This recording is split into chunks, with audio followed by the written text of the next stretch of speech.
जय संविधान. नमस्कार भावांनो. आज आपण भारतीय संविधानातील अतिशय महत्त्वाचे कलम म्हणजे 1 ते 4 हे सविस्तरपणे समजून घेणार आहोत.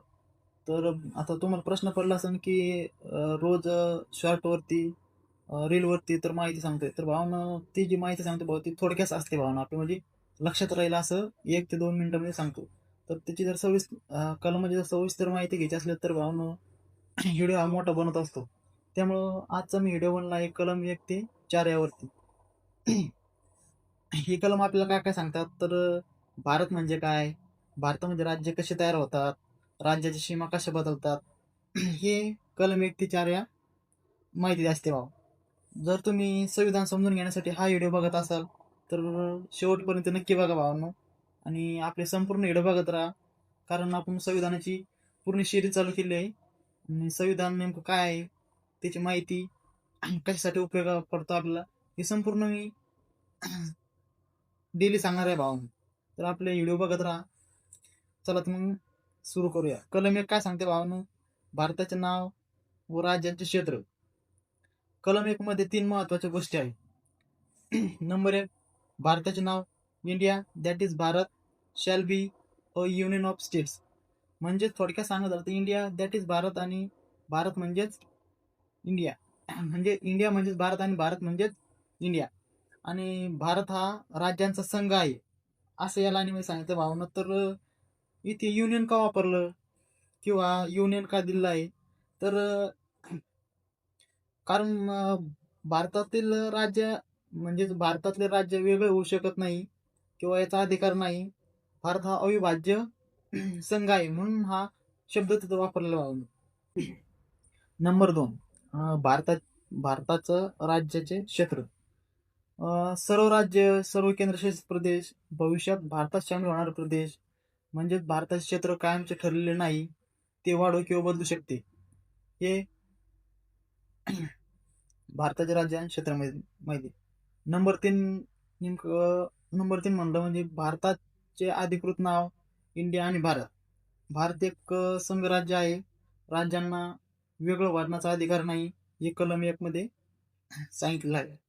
आणि कलम 2 म्हणजे काय, नवीन राज्य स्वीकारणे किंवा स्थापन करणे, भारताबाहेरील कोणताही प्रदेश भारतात सामील करणे किंवा नवीन राज्य म्हणून स्थापन करणे, हे कलम 2 संसदेला अधिकार देत असते.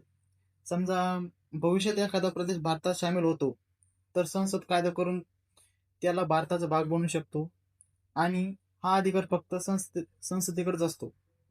महत्वाचा मुद्दा म्हटलं म्हणजे तर कलम 2 हे नवीन प्रदेश भारतात आणण्यासाठी आहे, तर कलम 3 हे आतल्या राज्यांचा राज्यामध्ये बदल करण्यासाठी आहे. कलम 3, राज्यांची निर्मिती, सीमा व नाव बदल. हे कलम अतिशय महत्वाचे आहे, कारण कलम 3 नुसार संसद नवीन राज्य तयार करणे, एखादे राज्य विभागणे किंवा 2 किंवा अधिक राज्य एकत्रित करणे, राज्यांची सीमा बदलणे व राज्यांचे नाव बदलणे, हे कलम 3 मध्ये आहे.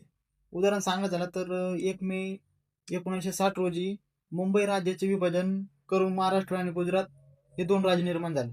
त्याच प्रकारे छत्तीसगड हे मध्य प्रदेशमधून, झारखंड बिहारमधून, तेलंगणा आंध्र प्रदेशमधून ही सर्व राज्य कलम 3 अंतर्गत तयार झाली.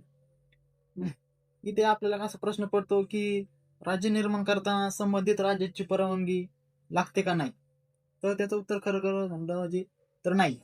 पण राष्ट्रपती संबंधित राज्याच्या विधानसभेचं मत विचारतात, पण ते बंधनकारक नाही किंवा बंधनकारक नसते. इथपर्यंत समजलं. आता कलम 4 काय सांगते तर कलम 4 अनुसूचितील बदल. कसं तर कलम 4 सांगते की कलम 2 आणि कलम 3 या अंतर्गत जे कायदे केले जातात त्यामध्ये पहिल्या अनुसूचीमध्ये आणि चौथ्या अनुसूचीमध्ये म्हणजे पहिल्या अनुसूचीतील बदल, चौथ्या अनुसूचीतील बदल करण्याची तरतूद कलम 4 मध्ये असते.